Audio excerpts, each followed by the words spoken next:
আমাদের চতুর্পাশে বাধা বিপত্তি আছে না নাই? নতুন দেশ স্বাধীন হলো, তারপরও হিন্দুত্ববাদীরা আমাদেরকে আক্রমণ করার জন্য রেডি হয়ে আছে না নাই? আমাদের হেফাজতের মালিককে ভয় করা যাবে না? না না, ইউনুস চাচাকে মানতে হবে। কোন চাচা বলে না কেন? কোন চাচা? এখন আমাদের সরকার হলো ইউনুস চাচা। ইউনুস চাচাকে বারবার দরকার আছে না নাই? এতদিন পর্যন্ত একটা তোষামোদী সরকার ছিল, যা বলতো তাই শুনতো, কিন্তু চাচা বসার পরে চাচা মানে মানব না, মানি না। ওই জন্য ওরা ওখানে বসে বসে সন্ত্রাসী শুরু করেছে। জোরে বলুন ঠিক কিনা? বাধা আসবে, কি বলেন? বাধা অতিক্রম করতে হবে, ভয় করা যাবে। আসুক না যত বাধা, যত ঝড় সাইক্লোন, কোরআনের কথা মোরা বলবই, সুন্নাহর পথে মোরা চলবই। আসুক না যত বাধা, যত ঝড় সাইক্লোন, কোরআনের কথা মোরা বলবই, সুন্নাহর পথে মোরা চলবই। এ জীবন বাজি রেখে, এ জীবন বাজি রেখে, দিনের নিশান মোরা বাংলার আকাশে উড়াবই। আল্লাহু আকবার। আসুক না যত বাধা, যত ঝড় সাইক্লোন, কোরআনের কথা মোরা বলবই, সুন্নাহর পথে মোরা চলবই। মোরা কামানের মুখোমুখি দাঁড়িয়ে,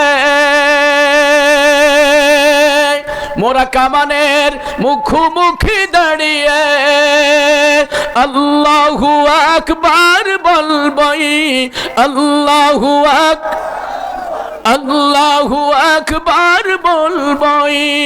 আসুক না যত বাধা, যত ঝড় সাইক্লোন, কোরআনের কথা মোরা বলবই, সুন্নাহর পথে মোরা চলবই।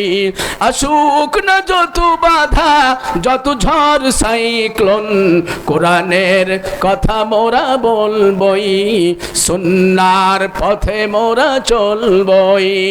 নারে তাকবীর। আমার ভাইজান সামনের দিকে চলে যাই।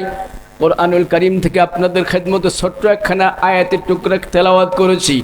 অসংখ্য হাদিস থেকে নবী মুহাম্মদ আওয়াজ দিয়ে বলা যাবে না সাল্লাল্লাহু আলাইহি ওয়াসাল্লামের অগণিত হাদিস থেকে ছোট্ট একখানা সোনার টুকরা আমি আপনাদের খেদমতে তেলাওয়াত করেছি, উপস্থাপন করেছি।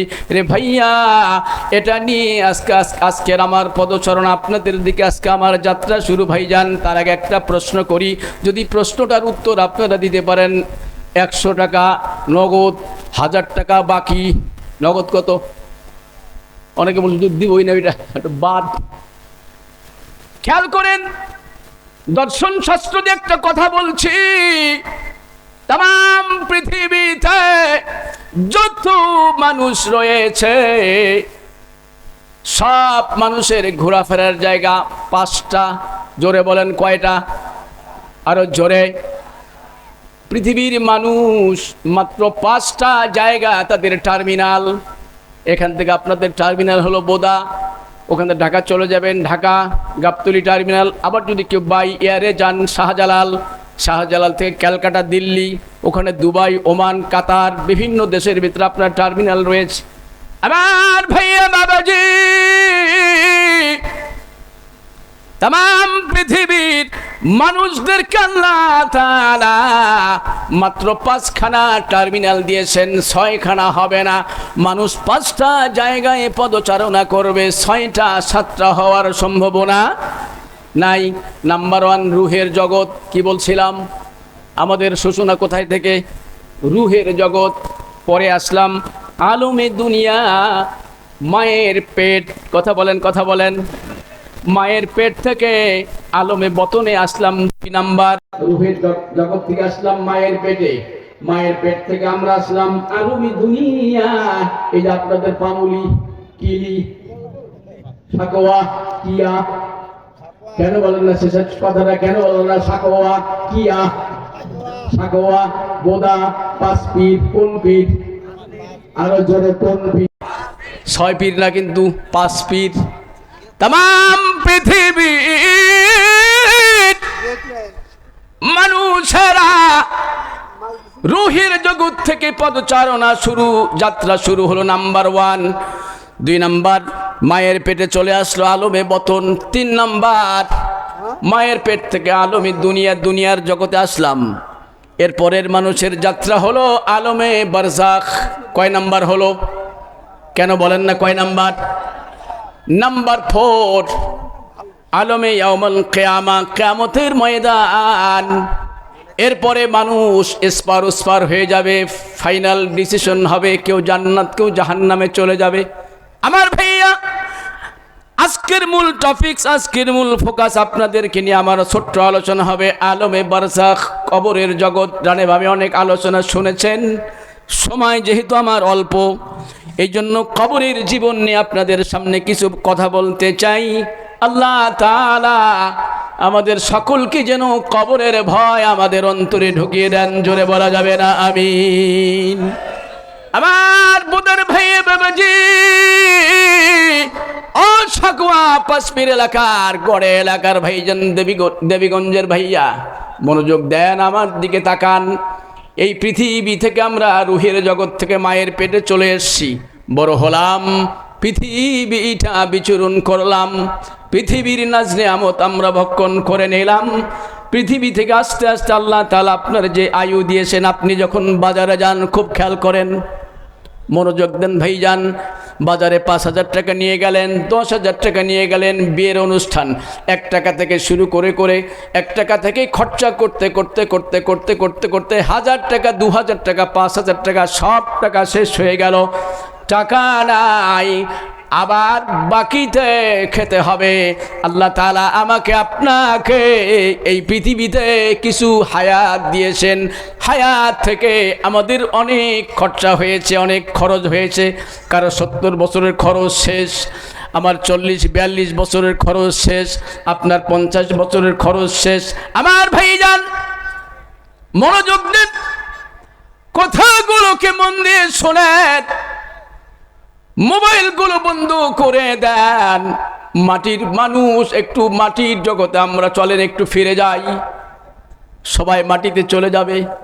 এই পৃথিবীর কোনো এমএলএ থাকবে না, কোনো এমপি পঞ্চায়েত থাকবে না, কোনো ক্যাবিনেট থাকবে না, কোনো এমপি সচিব থাকবে না, আমলা কামলা ওরা কেউ থাকবে না, আলেম ওলামা সবাই চলে যাবে। তাম পৃথিবীর লক্ষ কোটি কোটি মানুষ যারা পৃথিবীতে এসেছে সবাই এক সময় চলে যাবে। গাড়ি নিয়ে যখন খাবারের টেবিল থেকে আসছিলাম, আমার একজন ভদ্র মহোদয় বললেন, ডেকে বললেন, হুজুর, যার জন্য পৃথিবীটা আল্লাহ তাআলা বানালেন, নবী মুহাম্মদ বলা যাবে না, সাল্লাল্লাহু, বলেন সাল্লাল্লাহু আলাইহি ওয়াসাল্লামা মদিনার জমিনে ঘুমিয়ে আছেন, মদিনাতুল মুনাওয়ারাতে ঘুমিয়ে আছেন। तमाम পৃথিবীর সব মানুষগুলো এক সময় একাকার হয়ে যাবে, আমরা পৃথিবীর জমিন থেকে চলে যাব। ওই কবরের জগৎ, কবরের ভেতরে আযাব, কবরের জগতে আমাদের যাওয়া লাগবে কিনা? কথা বলেন লাগবে। সবাই কবরের জগতে চলে যাবে। আম্মা জান আয়েশা সিদ্দিকা রাদিয়াল্লাহু তাআলা আনহা এত বড় একজন উঁচু মাপের মুহাদ্দিসা ছিলেন। আমার দিক দেখেন, কত ভাগ্যবতী মহিলা। কার কথা বলছি? আম্মা জান আয়েশা সিদ্দিকা রাদিয়াল্লাহু তাআলা আনহা কত ভাগ্যবতী মহিলা, যার কোলের ভিতরে ঘুমিয়ে আমার নবী মুহাম্মদ সাল্লাল্লাহু আলাইহি সাল্লাম বিদায় হয়েছেন। বলেন আল্লাহু আকবার। যার বদনার পানি দিয়ে নবীজি মেরাজে গমন করেছেন, ওই প্যালেস্টাইনে ঢুকেছেন, বাইতুল মুকাদ্দাসে সালাত আদায় করেছেন, আবার উর্দু আকাশে গমন করেছেন, পৃথিবীর জমিনে ল্যান্ডিং হয়েছে। ও ভাইজান, এত বড় ভাগ্যবতী মহিলা, এত বড় ভাগ্যবতী মহিলা। তামাম পৃথিবীতে যতগুলো সাহাবে কেরাম রাদিয়াল্লাহু আলাইহিম আজমাইন ছিলেন, যতগুলো মহিলা সাহাবী ছিলেন, সবচাইতে ছিলেন চৌকস, সবচাইতে ছিলেন সচেতন, সবচাইতে ছিলেন তীক্ষ্ণ মেজাজি, সবচাইতে বুদ্ধিমতী মহিলা ছিলেন। সবচাইতে যেই সাহাবী বেশি বেশি হাদিস বর্ণনা করেছেন, হাদিস তাকরীর করেছেন, যার ঘরের আঙ্গিনাতে আমার নবী মুহাম্মদ রাসূলুল্লাহ সাল্লাল্লাহু আলাইহি ওয়াসাল্লাম ঘুমিয়ে রয়েছেন, বলা যাবেন আল্লাহু আকবার। আরো জোরে বলেন আল্লাহু আকবার। ও ভাই বাবাজি, আম্মা জান আয়েশা ডেকে ডেকে বলছেন, একদিন ঘরের ভেতরে একজন ইহুদি মহিলা চলে আসছে, দরজায় নক করে বলছেন, ভেতরে কে, একটু ভিক্ষা দাও না। ভেতরে কিছু নেই, আম্মা জান আয়েশা চলে আসছেন, মাগো আপনি কে, আপনারে চিনি না, কিছু থাকলে দাও, আল্লাহ তাআলা তোমার কবরের আযাব মাফ করে দিবেন। চিৎকার দিয়ে বলেন আল্লাহু আকবার। একজন ইহুদি মহিলা এই বক্তব্য দিয়েছেন, এই তাফসীর করেছেন, নবী মুহাম্মদ রাসূলুল্লাহ সাল্লাল্লাহু আলাইহি ওয়াসাল্লাম ক্ষণিকের ভেতরে ভেতরে তাশরীফ এনেছেন। আম্মা জান আয়েশা সিদ্দিকা আমার পয়গম্বরকে ডেকে বলেন, নবীজি গো, একটু আগে একজন ইহুদি মহিলা আমার ভেতরে ছিল, আমার ঘরের ভিতরে এসেছিল। নবীজি যা পেরেছি আমি সাহায্য করেছি, ফকিরকে আমি ভিক দিয়েছি। ও নবীজি, একটা কথা আপনার কাছে বলবার চাই, একটা কথা বলতে চাই। আমার পয়গম্বর আরবি ডেকে ডেকে বলছেন, জি অবশ্যই বলবে। আয়েশা ডেকে বলছেন, নবীজি কবর পৃথিবীতে হবে নাকি, কবরের আযাব হবে নাকি? আমার আল্লাহ পাকের পয়গম্বর বলেছেন, আযাবুল কবরে হাক্কুন। চিৎকার দিয়ে বলেন আল্লাহু আকবার। আর জোরে বলা যাবেন আল্লাহু আকবার। কবরের আযাব 100বার সত্য বলেছেন পৃথিবীর এমন একজন শ্রেষ্ঠ বিজ্ঞানী, পৃথিবীর এমন একজন শ্রেষ্ঠ শিক্ষানায়ক, পৃথিবীর এমন একজন প্রফেসর, পৃথিবীর এমন একজন রাজনৈতিক ব্যক্তিত্ব, এমন একজন লিডার, এমন একজন প্রাইম মিনিস্টার, এমন একজন খলিফাতুল মুসলিমিন, এমন একজন নবী, এমন একজন আখিরি জামানার নবী, নবী মুহাম্মদ রাসূলুল্লাহ সাল্লাল্লাহু আলাইহি ওয়াসাল্লাম। তামাম পৃথিবীর মানুষের বক্তব্যগুলো মিথ্যা হতে পারে, কিন্তু আবার নবীজির কোনো বক্তব্য মিথ্যা হওয়ার কোনো সম্ভাবনা নাই। আম্মা জান আয়েশা ডেকে ডেকে বলছেন, ওই দিন থেকে আমি আমার নবীজিকে দেখেছি। আমার সাকুয়ার ভাইয়া বাবাজি শোনেন, আমার দিক দেখেন। ও আমার পাঁচপীরের বাবাজিরা, আমার যুবকদের তোমাদের বলছিলাম, ও যুবক, ও আমার সাকুয়ার চাচারা, আমার মা খালারা, আম্মা জান আয়েশা সিদ্দিকা রাদিয়াল্লাহু তাআলা আনহা ডেকে ডেকে বলছেন, ওই দিন থেকে আমার নবীজি যতদিন পর্যন্ত পৃথিবীতে হায়াতুন নবী হায়াত ছিল, আমার নবীজি নামাজের মুসল্লাতে দাঁড়িয়ে যেতেন, আলহামদুলিল্লাহি রাব্বিল, কেন বলেন না আপনারা আলহামদুলিল্লাহি রাব্বিল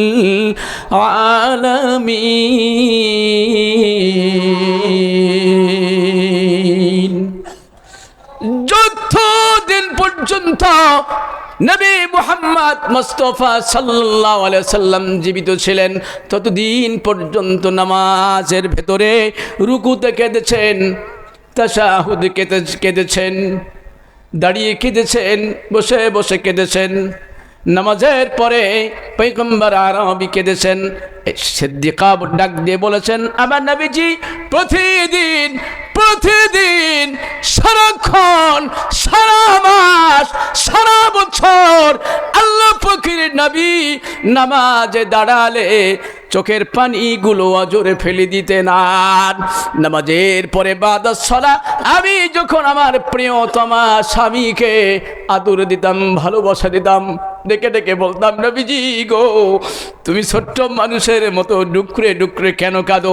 আমার পয়গম্বর আরবি ডেকে ডেকে বলেছেন, ও আয়েশা, তুমি জানো না, তুমি জানো না, আমি একমাত্র কবরের আযাবের জন্য, কবরের গজবের জন্য, কবরের শাস্তির জন্য আমার আল্লাহ তাআলার কাছে পানাহ চেয়েছি। চিৎকার দিয়ে বলা যাবে না আল্লাহু আকবার? ও মুসলমান, জোরে বলেন আল্লাহু আকবার। চলেন চলেন একটু কবরে যাই। অনেক রাজনীতি করেছেন, অনেক ব্যবসা করেছেন, অনেক কারবার করেছেন, অনেক মাদ্রাসার ছাত্র বানিয়েছেন, অনেক জমি জায়গা আবাদ করেছেন। ও ভাইজান, কবরের কথা স্মরণ হয় না কেন? খলিফাতুল মুসলিমিন হযরত ওমর, খলিফাতুল মুসলিমিন হযরত ওমর কবরের পাশে দিয়ে যখন যেতেন, কবরের সামনে দাঁড়িয়ে দাঁড়িয়ে চোখের পানিগুলো ফেলে দিতেন। একদিন নয়, দুদিন নয়, 1 বছর নয়, 2 বছর নয়,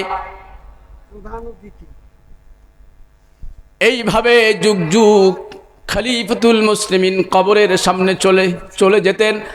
আর ছোট্ট ছেলে মেয়েদের সামনে মতো বসে বসে কবরের সামনে ঢুকরে ঢুকরে কেঁদেছেন। বন্ধুরা দেখতে বলেন, রে খলিফাতুল মুসলিমিন উসমান, আল্লাহ তাআলা তোমার জীবনের সব গুনাহগুলো মাফ করেছেন, তোমার কোনো সগীরা নেই, তোমার নামায়ে আমলে কোনো গুনাহ নাই।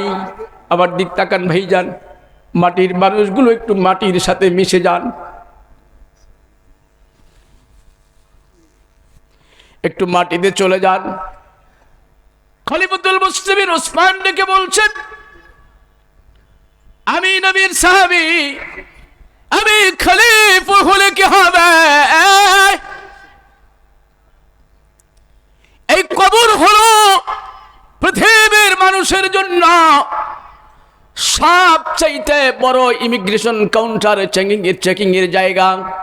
আপনারা যখন ইন্ডিয়াতে যান, ওই পাশে ফুলবাড়ি, আমাদের এখানে বাংলা, এই পাশে হলো আমাদের বাংলা বান্দা, ও পাশে চেরাপোস্ট, এ পাশে হিলি, এই যে বিভিন্ন বর্ডারগুলো যখন ক্রস করেন, এই পাশে আমাদের ইমিগ্রেশন অফিসারগুলো দেখে, মালামালগুলো পার্সোনাল দেখে। আবার ওই পাশে যখন যাবেন, যদি মৌলবি হন, পাঞ্জাবি টুপি দাড়ি যদি আপনার শরীরের ভিতরে থাকে, ওরা 100 বার আপনারা চেক করে। আপনি যখন সৌদি আরবে যাবেন, আমাদের বাংলাদেশে চেকিং হয়, প্রথমে আমাদের বাংলাদেশের ইমিগ্রেশন অফিসার ওরা আপনারে চেক করে, আপনি অমুক, বাবা অমুক, মা অমুক, গ্রাম অমুক, ডিস্ট্রিক্ট অমুক, সব কিছু পুঙ্খানুপুঙ্খু আপনারা চেক করে। এই পাশে যদি ক্লিয়ারেন্স দেয়, তবে সৌদি এয়ারপোর্টে আপনারে আটকাবে না। আর এই পাশে যদি আপনারে পেন্ডিংয়ে ফেলে দেয়, আপনারা যদি সাইড করে দেয়, ভাইজান, আপনারে অ্যারেস্ট করবে, আপনারে গ্রেফতার করবে। তার মানে কবর এমন একটা গুরুত্বপূর্ণ জায়গা। ও ভাইয়া, আমার পাঁচপীর সাকুয়ার বাবাজিরা, আমার দেবীগঞ্জের যুবক ভাইয়েরা, একটু কবরের কথা স্মরণ করেন। ওই প্রথম ইমিগ্রেশন কাউন্টারে যদি আপনার সব কিছু ওকে হয়, তবে আপনি ইয়ারের ভিতরে চেপে বসবেন, টিকিটের সিটের ভিতরে চেপে বসবেন। আর যদি ঝামেলা হয়, আপনার এগুতে দিবি না, সামনে যেতে পারবেন না। কবর এমন একটা জায়গা, ওই জায়গাতে খলিফাতুল মুসলিমিন উসমান প্রতিদিন গিয়ে গিয়ে ক্রন্দন করে, গিয়ে কান্নাকাটি করে। এবার বন্ধুরা ডেকে বলছেন, তুমি কেন কাঁদো? তোমার গুনাহ আল্লাহ মাফ করে দিয়েছেন, তোমার জীবনে কোনো গুনাহ নাই। ওসমান গনি রাদিয়াল্লাহু তাআলা আনহু ডেকে বলেছেন, আমি নবীর সাহাবী হলে কি হবে? আমি খলিফাতুল মুসলিমিন উসমান হলে কি হবে আমি জানি না। আমার যখন কবরের ভিতরে রাখা হবে, আমার কবরে আমার সাথে কি আচরণ করা হবে, আমার সাথে কি ব্যবহার করা হবে আমি জানি না। এই জন্য কবরের সামনে এসে এসে আল্লাহ পাকের দরবারে সিজদায় পড়ে যাই, কান্নাকাটি করি, যাতে করে আল্লাহ তাআলা আমার কবরের আযাবকে কিয়ামত পর্যন্ত মাফ করে দেন। চিৎকার দিয়ে জোরে বলা যাবে না আল্লাহু আকবার?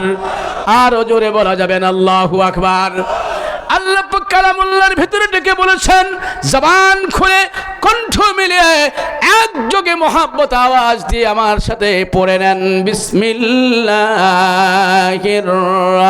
রহমানির রহিম।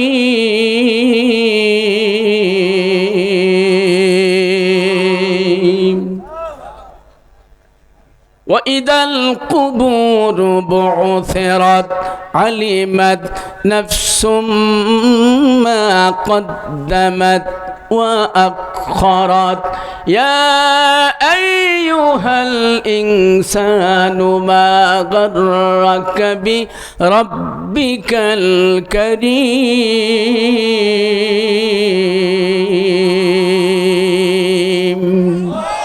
আরো জোরে বলেন আল্লাহু আকবার। ওয়াইদাল কুবুর বুসিরাত, কবর থেকে মানুষদেরকে তোলা হবে।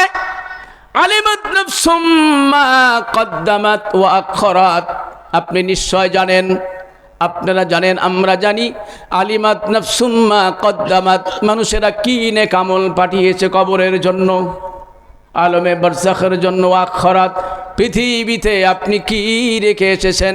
নবী মুহাম্মদুর রাসূলুল্লাহ সাল্লাল্লাহু আলাইহি ওয়াসাল্লাম বলেছেন হাদিসের পাকের হাদিসে কিতাবের ভিতরে, মানুষ যখন মারা যায় মানুষের সাথে তিনটি জিনিস যায়। কথা বলেন কয়টা? আরো জোরে মহব্বতে বলেন কয়টা? তিনটা জিনিস যায়। ফায়ারজিআনি ইসনান, দুটো জিনিস ফেরত চলে আসে, রিটার্ন চলে আসে, দুটো জিনিস অপেশ চলে আসে। ভাইজান, আপনার এলাকায় কোনো মানুষ যদি মারা যায়, ওই মানুষের সাথে তার পরিবার পরিজন, বন্ধু বান্ধবী, সব আত্মীয় স্বজন কবর পর্যন্ত চলে যায়। আর কবরের খাটিয়া যায়। কি বলেন, যায় কি যায় না? আরে কি ভেবেছেন আপনি? কি চিন্তা করছেন আপনি? আপনার কবর গা পর্যন্ত, কবরস্থান পর্যন্ত শুধু আপনার আত্মীয় স্বজনরা যাবে। আর ওই যে খাটিয়া যেটা আপনারে বহন করে নিয়ে যাবে, আপনার খাটটা চারজনে অল্টারনেট করে ধরবে। মানুষটাকে যখন কবরের ভেতরে রাখা হবে, মিনহা খলাকনাকুম, বলেন বলেন মুহাব্বতে, মিনহা খলাকনাকুম ওয়া ফিহা নুঈদুকুম ওয়া মিনহা নুখরিজুকুম তারাতান উখরা। মিনহা খলাকনাকুম, আল্লাহ ডেকে বলেন মিনহা খলাকনাকুম, ও পৃথিবীর মানুষেরা কি চিন্তা করছো, মাটি থেকে তোমারে বানালাম। হাত দিয়ে একটু নেড়ে দেখেন, মাটির ঝলকানি আসে কি আসে না?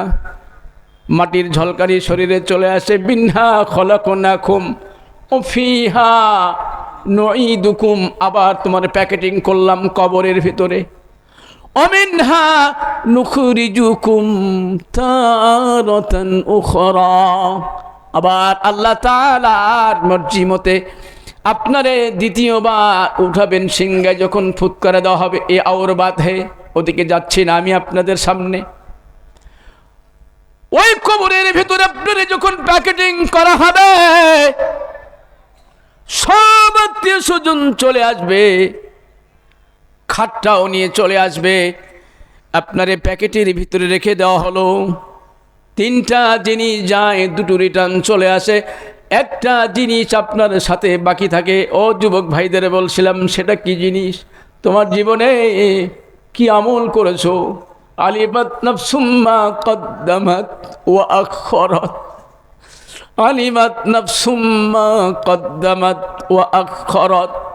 কে তুমি পাঠিয়েছো আলমে বারজাখের জন্য, কবরের জন্য তুমি কি সামান পাঠিয়েছো? কি পরিমাণ জিনিস তুমি পাঠিয়েছো। আমল যদি ভালো হয় আল্লাহ তাআলা তোমার কবর আযাব মাফ করে দিবেন। আর আমল যদি ভালো না হয়, আমল যদি ভালো না হয়, কবর তোমারে আপনারে আমারে ছাড়বে না। একদিন মাটির ভেতরে হবে ঘর রে মোনাহমার, কেন বাঁধো দালান ঘর। একদিন মাটির ভেতরে হবে ঘর রে মোনাহমার, কেন বাঁধো দালান ঘর। বন্ধু বান্ধব যত মাতা পিতা তারা শুদ্ধ, বন্ধু বান্ধব যত মাতা পিতা তারা শুদ্ধ, সকলই হবে তোমার পরে মোনাহমার, কেন বাঁধো দালান ঘর। একদিন মাটির ভিতরে হবে ঘর রে মোনাহমার, কেন বাঁধো দালান ঘর। নারায়ে তাকবীর। আল্লাহ পাক কি বলেছেন আমার দিক দেখেন, কোরআন তার জ্বলন্ত প্রমাণ। কোরআন ডেকে ডেকে বলেছেন, ইয়া আইয়ুহাল ইনসানু মা গাররাকা বিরাব্বিকাল কারীম।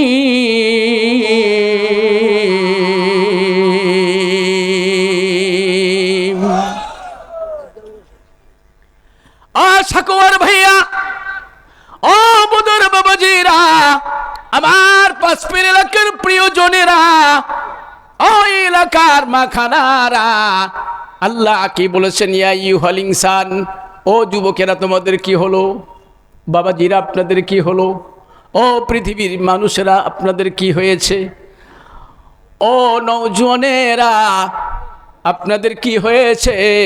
ইয়া আইয়ুহাল ইনসানু মা গাররাকা বিরাব্বিকাল কারীম। সেই আল্লাহ করুণাময়, সে আল্লাহ তাআলা থেকে কে তোমারে ধোঁকা দিল, কে তোমার সাথে প্রতারণা করলো, কে তোমার সাথে ধোঁকাবাজি করলো।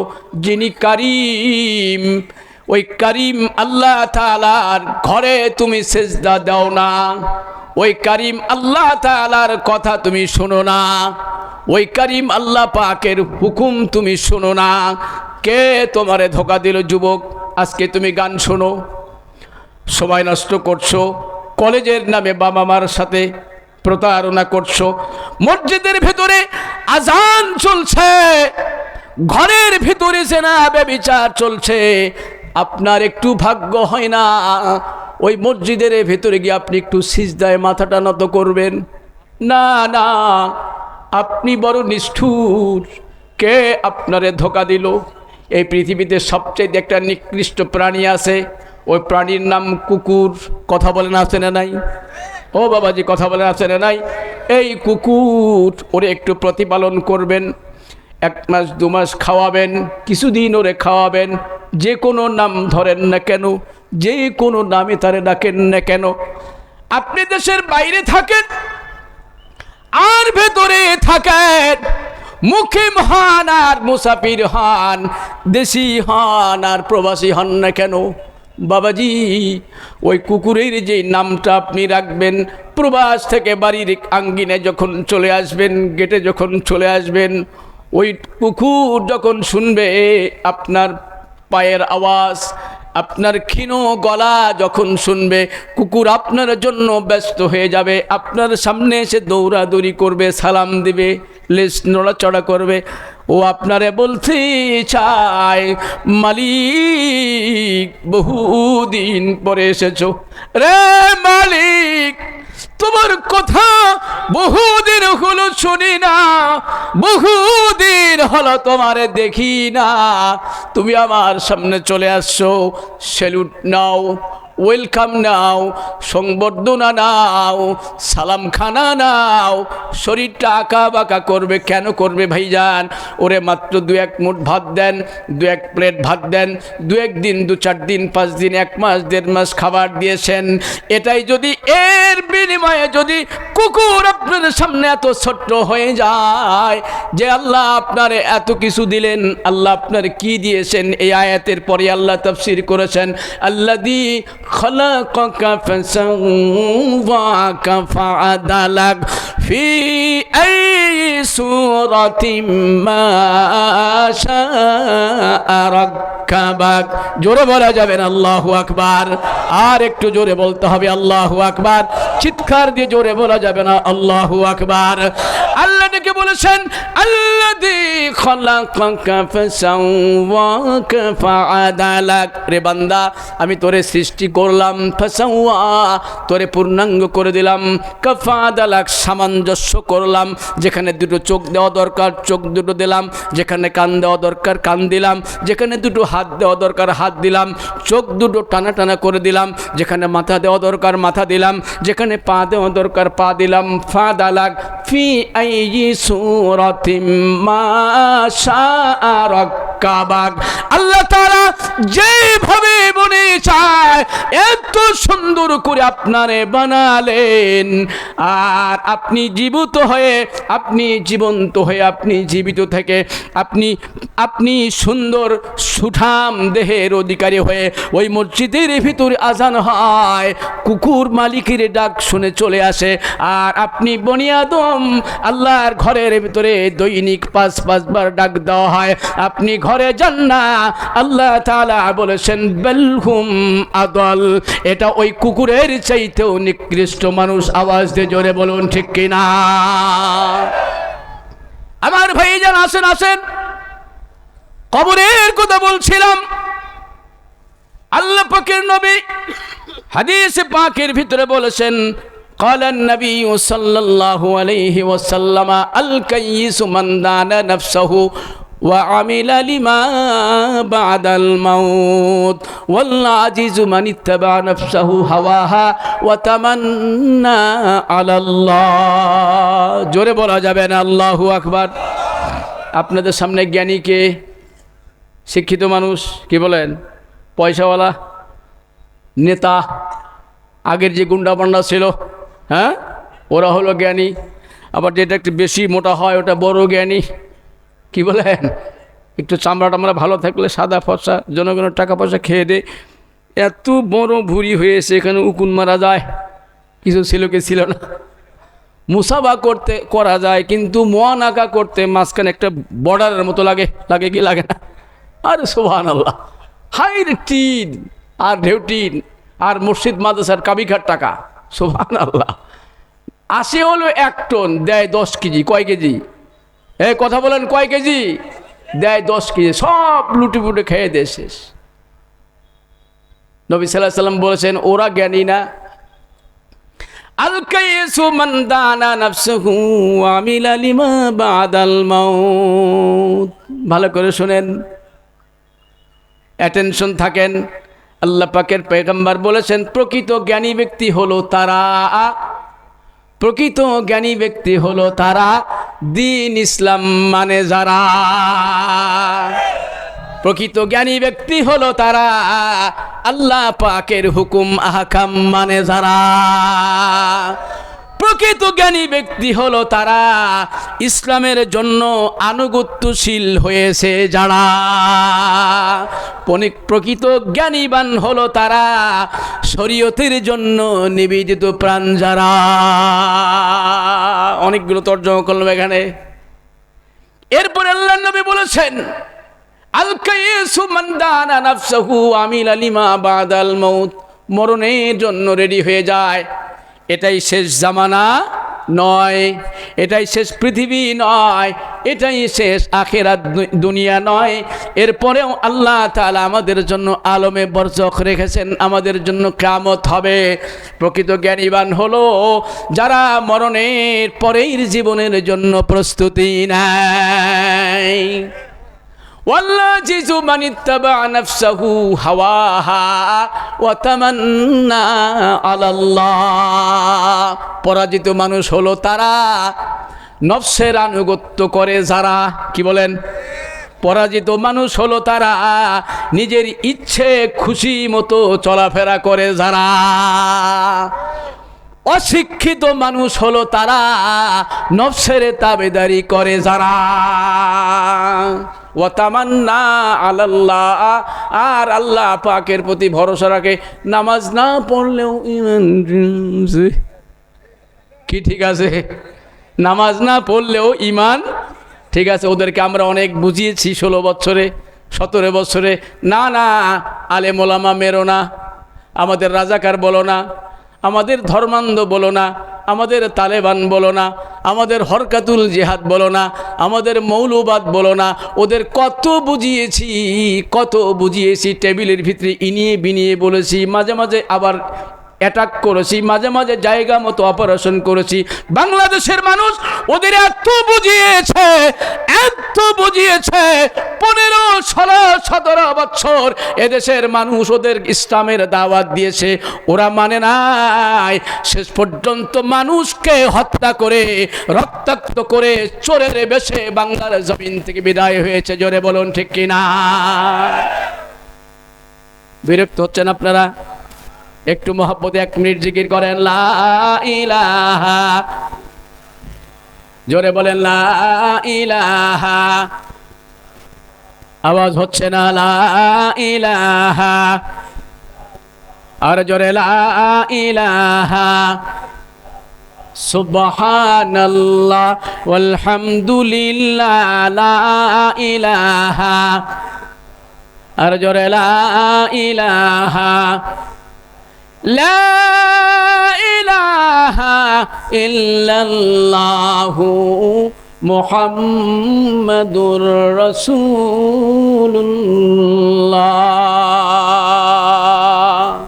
শুধু যুবকেরা বলো, এখানে যুবক আছে কতগুলো? শুধু যুবক হাত তুলো তো দেখি। এই যুবকেরা হাত তুলো। অনেক দাঁড়িয়েলা চাচা হাত তুলছে। এই যুবক, শুধু যুবকেরা হাত তুলো, হাত তুলো, হাত তুলো। আল্লাহু আকবার। যুবকরা বলো আল্লাহু আকবার। আরেকবার যুবকেরা আল্লাহু আকবার। এবার একটু আপনার হাত নামান। এক বাবাজির একটু বেয়াদবি করছি, আর করবো না। রাগ করলেন নাকি বাবাজি?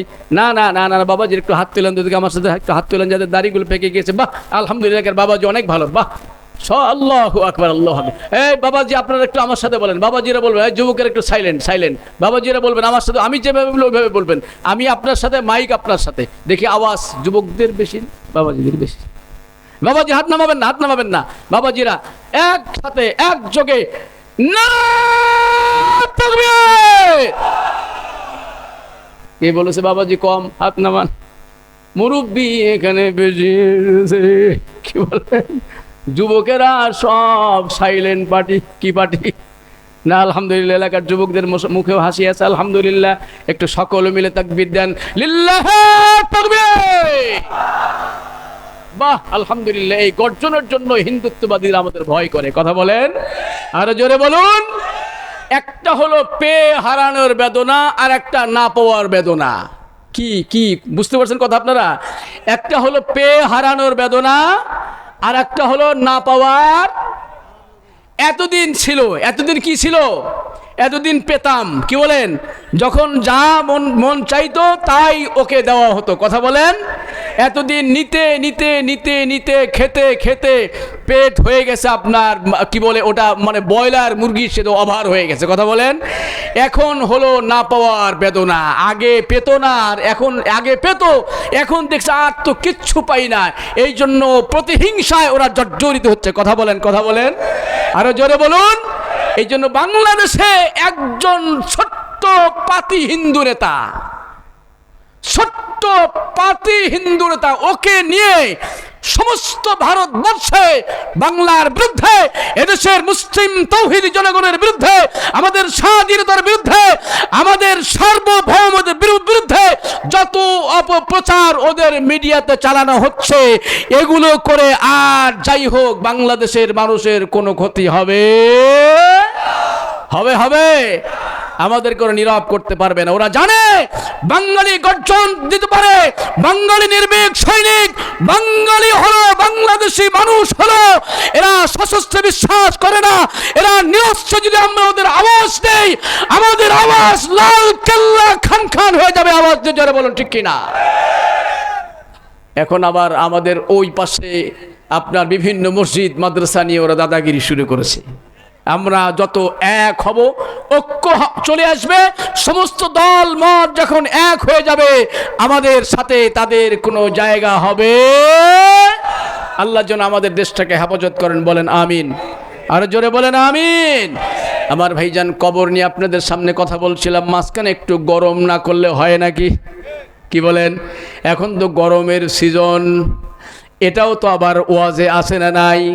আমার ভাইয়া বাবাজি, আল্লাহ পাক বলেছেন, কণ্ঠ মিলে আমার সাথে একযোগে পড়ে নেন, বিসমিল্লাহির রহমানির রহিম। আলহাকুমুত তাকাসুর হাত্তা যুরতুমুল মাকাবির। আপনাদের জানা আছে না নাই? সকল একটু একসাথে একযোগে বলেন, আলহাকুমুত তাকাসুর হাত্তা যুরতুমুল মাকাবির। كلا سوف تعلمون ثم كلا سوف تعلمون। জোরে বলা যাবে না আল্লাহু আকবার। আল্লাহ পাক বলেছেন, আলহাকুমুত তাকাসুর হাত্তা যুরতুমুল মাকাবির। ও আমার পাঁচপীর এলাকার ভাইয়া, আমার দেবীগঞ্জের ভাইয়া বাবাজি, ও সাকুয়ার নওজওয়ানেরা, আলহাকুমুত তাকাসুর। আল্লাহ তাআলা বলেছেন, এই পৃথিবীর টাকা পয়সা, প্রাচুর্য, ধন দৌলত, বাড়ি গাড়ি, জমি জায়গা, ল্যান্ড প্রপার্টি, যত জিনিস পৃথিবীতে আল্লাহ তাআলা আমাদের দিয়েছেন, এগুলো দিয়ে আল্লাহ তাআলা আমাদেরকে পাগল করেছে। এগুলোর মোহে পড়ে, জমিনের ভালোবাসায় পড়ে, অর্থের ভালোবাসায় পড়ে, জমি জায়গার ভালোবাসায় পড়ে আমরা আল্লাহ তাআলাকে ভুলে যাই। কতক্ষণ পর্যন্ত? হাত্তা যুরতুমুল মাকাবির।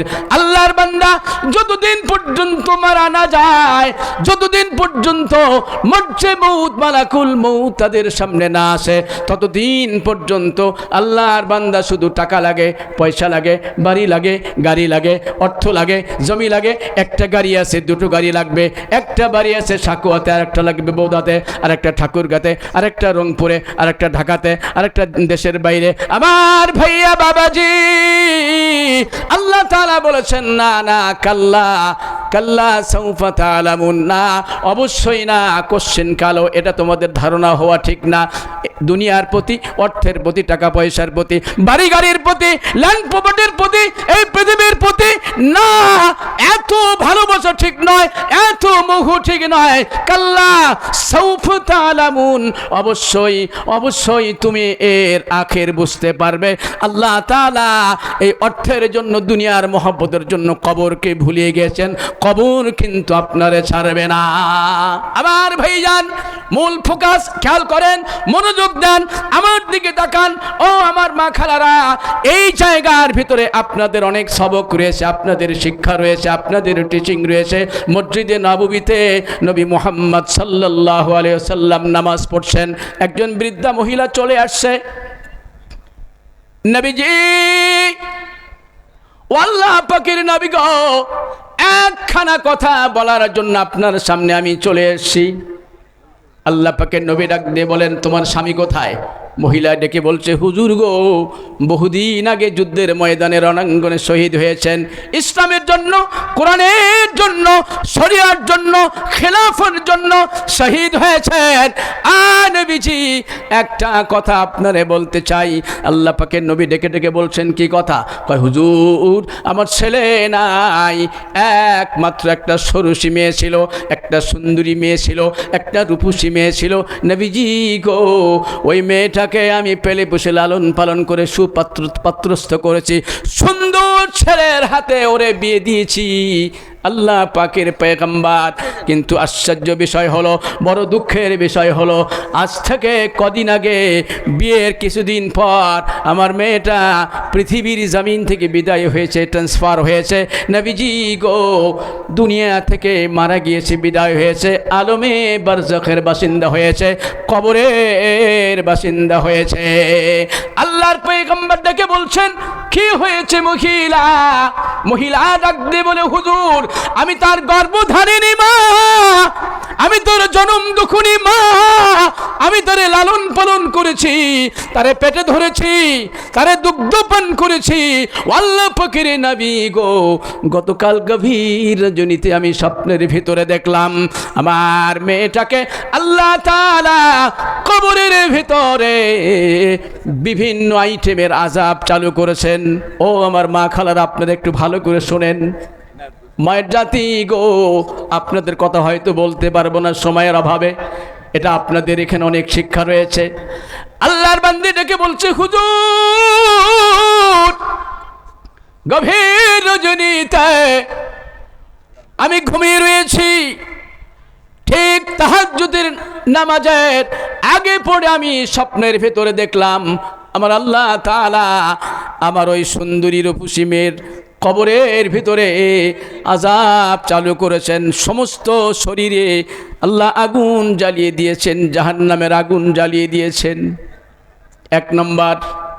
2 নম্বর, মুখের ভেতরে আগুন দাউ দাউ করে জ্বলছে। 3 নম্বর, কবরের ভেতরে সব পৃথিবীর পোকামাকড়গুলো, সাপ বিচ্ছুগুলো, ভয়ঙ্কর বড় বড় প্রাণীগুলো আমার মেয়েটাকে এত আযাব, এত গজব চালু করেছে। আমার মেয়েটা চিৎকার করে কাঁদছে, আল্লাহ তাআলা আমারই যদি একটু আবার পৃথিবীতে রিটার্ন দেওয়া যায়, একটু যদি পৃথিবীতে পাঠানো যায়, আল্লাহ আমি ভালো হয়ে যাব। আল্লাহ গো আমি সালেহা হয়ে যাব, আমি আবেদা হয়ে যাব, আমি নেককারিনী হয়ে যাব। আল্লাহ পাকের পয়গম্বর আমার মেয়েটা এমন কি অন্যায় করেছে, আল্লাহ তাআলা কি জন্য কবরে আযাব চালু করেছেন, আপনি একটু স্বপ্নের ব্যাখ্যাটা বলে দেন। আমার ভাইজান, আল্লাহ পাকের নবী রাখতে বলেন, রে মহিলা, না না আমি তার স্বামী নয়, আমি তোর স্বামী নন, আমি নবী মুহাম্মদ সাল্লাল্লাহু আলাইহি ওয়াসাল্লাম, একজন প্রেরিত পয়গম্বর, প্রেরিত রাসূল।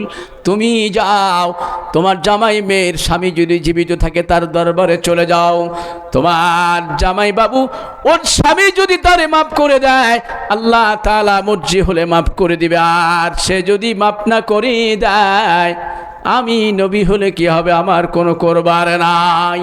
আমার ভাইজান, কবরের ভিতরে আযাব চলছে, কবরে আযাব হয়, আপনারা কিভাবে দেখবেন? এই কবরের সাথে পৃথিবীর 2 শ্রেণীর মানুষের সম্পর্ক। কথা বলেন কয় শ্রেণীর? কথা বলেন কয় শ্রেণীর? কবরের সাথে 2 শ্রেণীর মানুষের সম্পর্ক। 2টো প্রাণী, 2টো জাতির সাথে কবরের আযাবের সম্পর্ক। এখানে কোনো গরু ছাগলকে আযাব দেওয়া হবে না, পৃথিবীর অন্য কোনো প্রাণীকে পাকড়াও করা হবে না, পৃথিবীর অন্য কোনো প্রাণীকে আযাব গজব দেওয়া হবে না, পৃথিবীর অন্য কোনো প্রাণীকে দংশন করবে না। শুধু 2টো জাতিকে আল্লাহ তাআলা কবরে আযাব দিবেন। নাম্বার 1, আমাদের মতো পৃথিবীর যারা বনি আদম, আমাদের মতো মুসলমান, তাদেরকে আল্লাহ তাআলা কবর আযাব দিবেন। 2 নাম্বার, আল্লাহ তাআলা জিন জাতির জন্য কবরের আযাব চালু করেছেন। কেননা আল্লাহ তাআলা কালামুল্লাহ ডেকে বলেছেন, ওমা খালাকুতুল জিন্না ওয়াল ইনসা ইল্লা লিয়াবুদুন।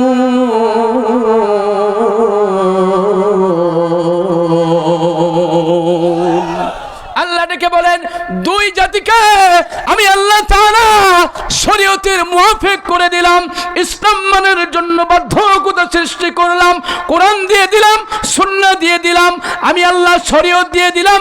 এই 2 জাতির জন্য কবরে আযাব আমি আল্লাহ তাআলা চালু করব। যখন কবরের ডানে বামে আপনি যখন দেখবেন গরু রাখেন, ছাগল বেঁধে রাখেন, মহিষ বেঁধে রাখেন, দুম্বা বেঁধে রাখেন, আপনার এই জাতীয় কোনো প্রাণী বেঁধে রাখেন, মাঝে মাঝে দেখবেন ছাগলগুলো ছুটোছুটি করে, করে কি করে না? গরুগুলো দৌড়াদৌড়ি করে, মহিষগুলো দৌড়াদৌড়ি করে। কেন করে? এই জন্য করে, ওই কবরের ভিতরে আল্লাহ তাআলা আযাব চালু করেছেন, গজব চালু করেছেন। আমি আপনি মুসলমান, আল্লাহ তাআলা আমাদের কান পর্যন্ত পৌঁছাবেন না। কেন পৌঁছাবেন না? সবাই যদি কবরের আযাবকে আমরা স্বচক্ষে দেখি, আমরা যদি প্রত্যক্ষ করি, তাহলে পৃথিবীর জমিনে সবাই তো মুসলমান হয়ে যাবে। এই জন্য আল্লাহ তাআলা আমাদের কান পর্যন্ত আযাব গজব দেবে না। শুধু পৃথিবীর যত প্রাণী জগৎ রয়েছে তাদের জন্য আল্লাহ তাআলা আযাব গজব ফয়সালা করে দিয়েছেন। খেয়াল করেন, এবার আল্লাহ পাকের নবী মহিলাকে ডাক দিয়ে বলেন, রে মহিলা, যাও তোমার ওই যে তোমার স্ত্রীর, তোমার মেয়ের স্বামীর কাছে চলে যাও। তোমার স্বামী, তোমার জামাই বাবু যদি তারে মাফ করে দেয় তবে আল্লাহ তাআলা মাফ করতে পারেন। এবার স্বামীর দরবারে চলে যায়, স্বামীকে ডাক দিয়ে বলে, জামাইকে ডাক দিয়ে বলে, মেয়ের স্বামীকে ডেকে ডেকে বলছেন, জামাই গো, আমার মেয়ে তোমার সাথে কি অন্যায় করেছে, কি নাফরমানি করেছে। মা খালা শোনেন, ও আমার মায়ের জাতি, ও আমার খালার জাতি, আপনারা আমার মায়ের জাতি, আপনাদের পেট থেকে আমাদের পৃথিবীতে চলে আসা। মা গো, ও বোনেরা, ও খালারা, বিনয়ের সাথে বলছি, মিনতির সাথে বলছি, অত্যন্ত বিনয়ের সাথে করজোর করে আপনাদের বলছি, মা দেখেন, স্বামী এবার ডেকে ডেকে কি বলছে, জামাই বাবু এবার ডেকে ডেকে বলছে, আমার স্বামী আমার সাথে নাফরমানি করেছে। এক নাম্বার, আমার সাথে নাফরমানি করেছে, আমার কথা মানে নাই, বেপরদায় চলেছে, আর আমার অর্থগুলো লুণ্ঠন করেছে। এই তিনটা নাফরমানির কারণে আমি স্বামী হয়ে আমার স্ত্রীকে আমি মাফ করে দেব না। খেয়াল করেন, খেয়াল করেন। এবার আল্লাহ পাকের পয়গম্বরের দরবারে আমার মহিলা চলে এসে মহিলা ডাক দিয়ে বলে, ও নবীজি গো, আমার জামাই বাবু আমার মেয়েকে মাফ করে দিবে না, ওর স্ত্রীকে মাফ করে দিবে না, স্বামী হয়ে মাফ করে দিবে না। আল্লাহ পাকের নবী ডেকে ডেকে বলছেন, রে মহিলা, তোমার জামাই বাবুকে আমি পয়গম্বরি চেম্বারে হাজির করে দাও, আমার সামনে হাজিরা দাও, আমার সামনে নিয়ে আসো। নবী মুহাম্মদ রাসূলুল্লাহ সাল্লাল্লাহু আলাইহি ওয়াসাল্লামের সামনে যখন যুবককে নিয়ে আসে, আনার সাথে সাথে আল্লাহ পাকের পয়গম্বর ডাক দিয়ে বলেছেন, এ যুবক, তুমি কি চাও তোমার স্ত্রী আজীবন কবরের ভিতরে পড়ে থাক, আযাবের মধ্যে পড়ে থাক, গজবের মধ্যে পড়ে থাক, কিয়ামত পর্যন্ত আল্লাহ তাআলা তোমার স্ত্রীর কবরের আযাব চালু রাখুক, চালু থাক, এটা তুমি চাও নাকি? যুবক ডেকে ডেকে বলছে, না না নবীজি গো, আমি সহজেই মাফ করব না। কিন্তু আল্লাহ পাকের পয়গম্বর ডাক দিয়ে শেষে অফার করেছেন, নবী সাল্লাল্লাহু আলাইহি ওয়াসাল্লাম বলেছেন, তুমি যদি তোমার স্ত্রীকে মাফ করে দাও, আমি কথা দিলাম, আমি কথা দিলাম, তোমার স্ত্রীর কবর, তোমার মাফের কারণে, তোমার ক্ষমার কারণে আল্লাহ তাআলা তোমার স্ত্রীর কবরের আযাব কে যদি মাফ করে দেয়, আমি কথা দিলাম কিয়ামতের ময়দানে নবী মুহাম্মদ হয়ে তোমাকে সুপারিশ করব, আর আমার সুপারিশ আল্লাহ তাআলা কবুল করে জান্নাতে পাঠিয়ে দিবে। চিৎকার দিয়ে জোরে বলা যাবে না সুবহানাল্লাহ?